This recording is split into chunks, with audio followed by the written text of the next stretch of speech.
Hello people, it's Sam here. Today we're going to be running through the writing and production of my single Calling For Your Love, which is out now for you to stream. So the track started off ultimately with just acoustic. I wrote this originally as like an acoustic track, so I'll show you the acoustic. So kind of just a very set back acoustic guitar. I want it quite reverby. Yeah, so like I say, originally it was meant to just be an acoustic track, and then I met up with Nigel, who co-produced the record with me, and he was adding kind of like a 4/4 drum beat, and the snare sample he used on his software was like a gated reverb, which if you guys listen to any like 80s music, majority of 80s music was all like gated reverbs, especially on the snare. So if we listen to what the snare sounds like here, it'll give you an idea of kind of. This is kind of a lot more post-production, so the pre-production one was slightly different, but it gives you an idea of what snare he put down. So as you can see on screen, we've got like two snares, so we've got a snare top and then like a rock snare preset that we added. So the snare top's a lot more kind of like that crunch at the top. We mute the guitar, there you go. And then the rock snare kind of give it a little bit more boom. So combine them together, give it that like kind of thick, heavy, punchy, gated reverb snare sound. You'll have to excuse me by the way, because I've got a god awful cold.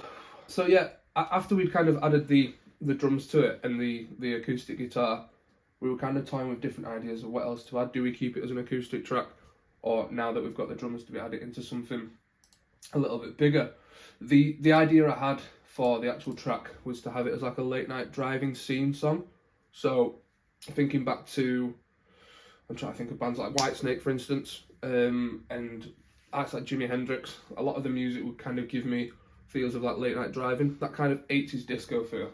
So the music video idea that I had was kind of in a car scenario, which ultimately we ended up recording the music video in a car. But I still wanted it to give it that like nighttime feel. So we had stuff like, if we just collapse the drums there, like the piano for instance was a very like an offbeat kind of way of playing it. I'll show you that.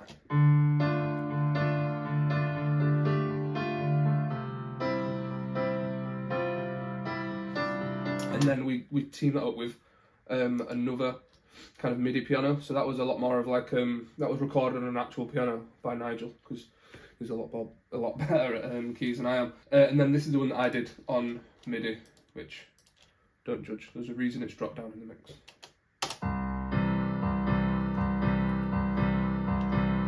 And we thought if we like pushed them together, we kind of got this.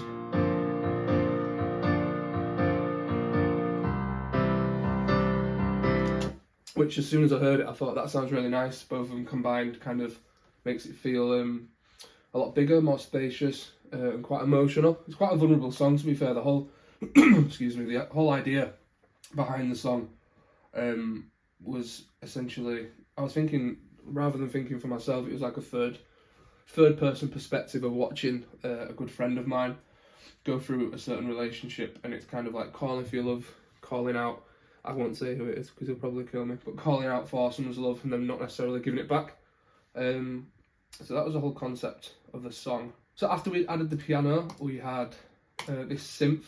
So this synth played a big part in the kind of structure of the song.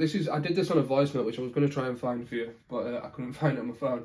So if I play you the synth, this is what we added to the piano to give it that little bit of like phasing effect, which you guys probably can't hear, but I'll just play it and give you an idea.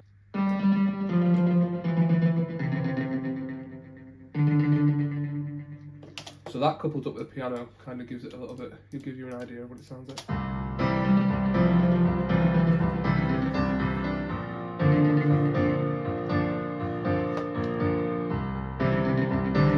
So after we'd done these like synth and MIDI parts, we were kind of thinking, well, that sets the structure for the chorus. Now what do we want in the verse? So at the start of the song there is no bass guitar. It's not until bar like 17, I think it comes in, or maybe 16. But I'll show you here on the bass kind of what we got. So on its own, we wanted it to be, instead of like an ongoing like chugging bass, if you want to describe it as that, as something that was a little bit more like plucked. So I'll give you a listen to that.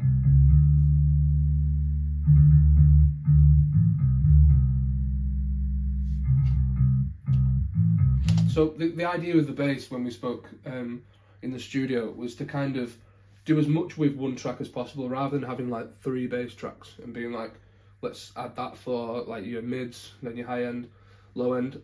We really wanted to do as much as we could with one, just to keep it concise really. So the processing on the bass, as you can see all the EQs, it's messy, but we got the sound that we wanted. We couldn't just do it with the one EQ. We found a lot of like surgical problems with the EQ, so we thought adding more and more EQs could have really like nitpicked what we wanted to get out, and it worked. It worked for the song. So although it's not a conventional way, it worked for what we wanted to do. So if we play those 4 parts together, you kind of get an idea. So this is the chorus, those 4 parts, and I'll play it with the acoustic as well.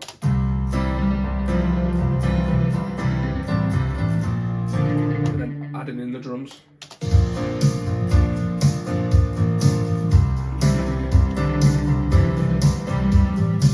So I thought after that we really like constructed a really good strong chorus. Little things we like a couple of ad-libs that we added in and then decided to take out because we thought they didn't work, but we added a clap, which if you listen here it comes in. Let me mute these. So this clap, we wanted it kind of like the snare drum again, a big kind of open reverb. That instead of it being gated though, it kind of opens up more. So if we play that with the snare, you'll see how it kind of complements. So you've got the snare hit afterwards. So it's like, so it kind of carries on through the snare's reverb, which I thought was quite nice. Let's listen back to what else we've got. So we've got the chorus there. I suppose like the middle 8 or the bridge before the pre-chorus, I suppose. We kind of did some cool stuff again with synth. So we had this added in, which kind of again phases across.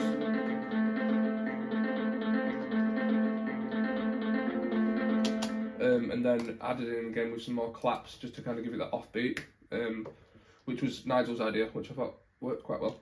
Like I say, I've worked on a lot of songs with Nigel. Usually it starts out with me just producing it here, and then taking it over, or writing it should I say, taking it over to the studio, kind of working with Nigel to see what other stuff we can add. So yeah, it was good. I'll play that together. And I think the kick, yeah, you got the kick.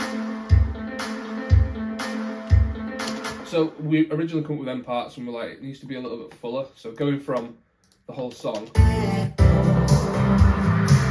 into what you just heard then, it was kind of a bit too thin. We've kind of described it as. So we added some guitars. We have got a nice, well, a fair few guitars in the studio over at Space Kids. So we used a couple of them to get this layer in. So we started with, I think there was an SG, my SG actually used on this one. So this is the start. So like a crunchy guitar tone, very 80s again, coming in, fading from low to high, and then we kind of did the reverse to give it this effect of dull and underwater sound to then come out like alive. So I'll play that as a whole just to give you guys a chance to hear it.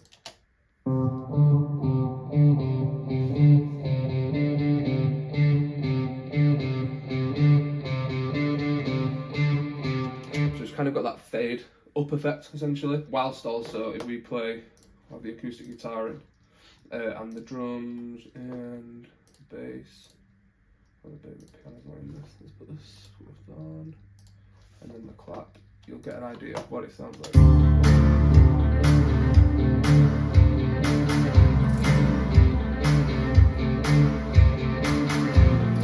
So it really gives it that chance to kind of, it goes from big in the chorus to narrow to then open out again, which then ultimately we added the guitar solo, which sounds like this.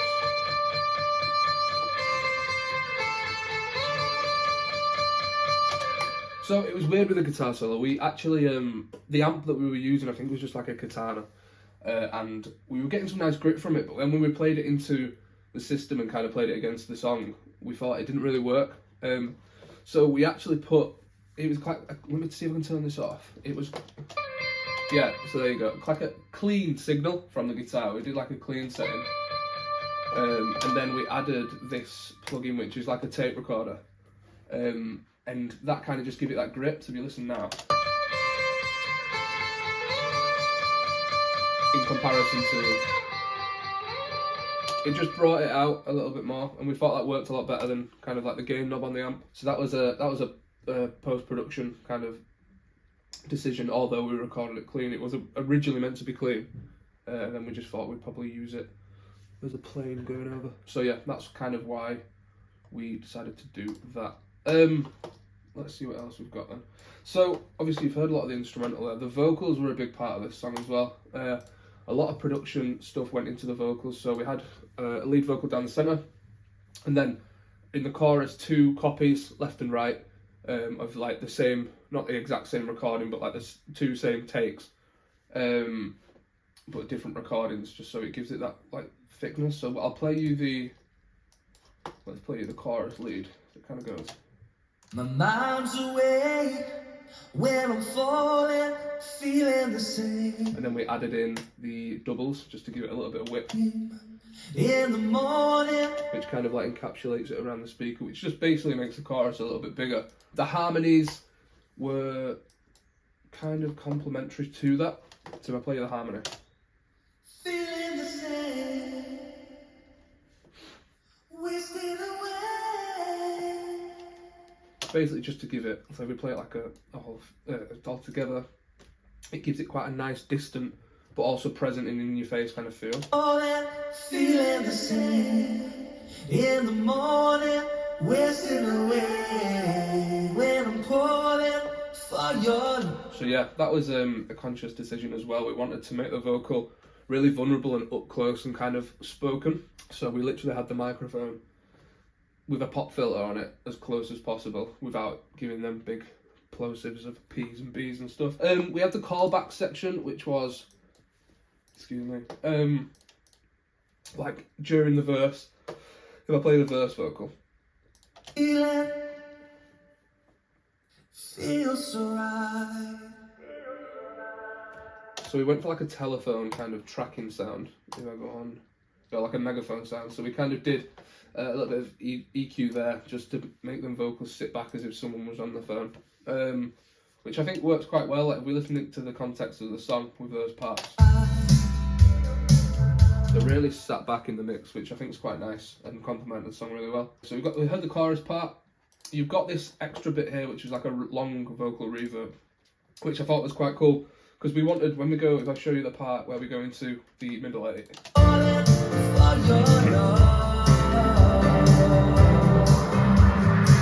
If we take that reverb out, it kind of just went from, because obviously having the vocal quite close, we wanted it to sound and expand into the middle 8, and without it, it just didn't work.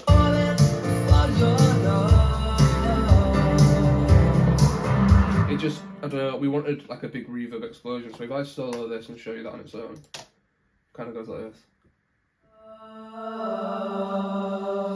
So we literally used that silver verb there, a lot of EQ again to kind of, yeah, so we did a little bit of a boost, about 4K, just to kind of give it that little bit more spread, and then if we play that all together again, kind of sets out, and then back in for the middle 8. So that was quite a cool little production trick there. We, like you can see on there, we've really boosted it quite high without having too much high end for it to give that fizz.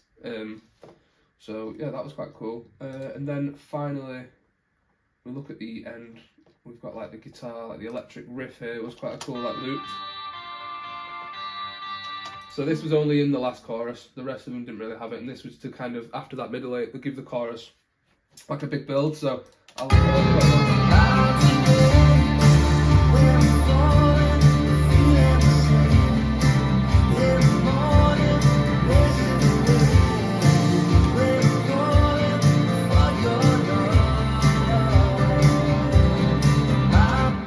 and that's pretty much it. Like the whole, like when I've done songs in the past, when we did like the Stick to the Script EP, it was very much just kind of record the guitar, record a vocal take, you maybe have a double on, and then mix it in. This, we spent a lot of time, kind of like we recorded the vocals in parts rather than one long take, just to get that really like delicate and intimate feel. A lot of, like I say, guitar stuff. We had a flicker guitar here.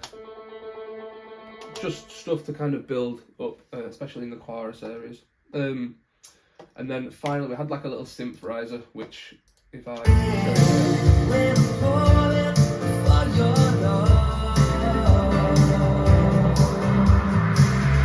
So that little synth there, again, just give that little bit more space and kind of dramatic feel into the middle eight, which I think the middle eight is probably one of the stronger things in the song that give it essentially its feel. And I think the music video kind of represented that quite well.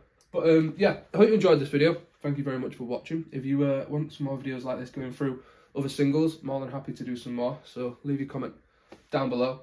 But yeah, thank you for watching. And that was the production and writing of Calling For Your Love. See you next time.